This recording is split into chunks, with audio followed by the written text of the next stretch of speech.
चलो धनवा बैठाई अपना धनवा बैठाई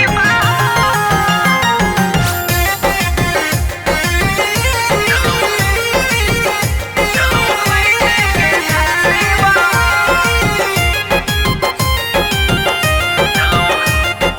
धनवा बैठाई। कान खोल के सुना पिया, कान खोल के सुना, हम न धनवा बैठाए बहो, घर में बैठे के खाए बहो, हम न धनवा बैठाए बहो, घर में बैठे के खाए बहो। मान जाओ बात रानी मान जाओ बात, चलो धनवा बैठाई आई। हाँ चलो धनवा बैठाई आई। हाँ चलो धनवा बैठाई आई। हाँ चलो धनवा बैठाई आई। चलो धनवा बैठाई आई। धनवा बैठाई महाकाल मल्टीटैक स्टूडियो गोंडा।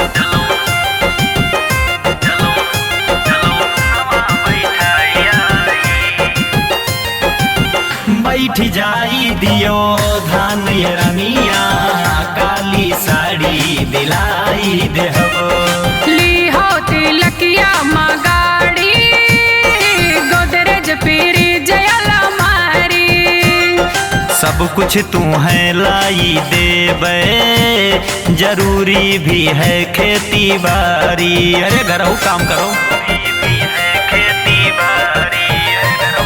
ली हो तिलकिया मगाड़ी, गोदरेज पीरी जयला मारी।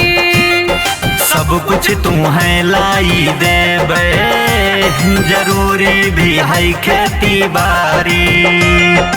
बाप देहन तिलक हमर कई के बिया, बाप देहन तिलक हमर कई के बिया, हम न खेतवा में जाए बहो, नाही धनवा बैठाए बहो।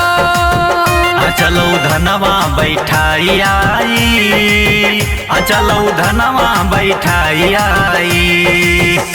चलो धनवा बैठाई आई।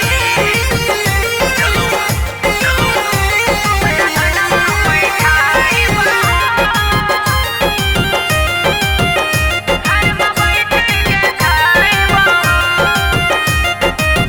बैठ जाई दियो धान ये धनिया, तो हर गोड़वा दबाई देहबो। मैं कब बिगड़ जाई हमरो, बरसत है रिम झिम पानी। काम काज है दुई दिन के, ज्यादा करो न मना मानी। अरे फिर से ब्यूटी पार्लर हुई। मैं कब बिगड़ जाई हमरो, बरसत है रिम झिम पानी। काम काज है दुई दिन के, ज्यादा करो न मना मानी। हम नाही करब तनिको खेतवा के काम, हम नाही करब तनिको खेतवा के काम, अपने नैहर चली जाई बहो, नाही धनवा बैठाई बहो। चलो धनवा बैठाई आई। चलो धनवा बैठाई आई।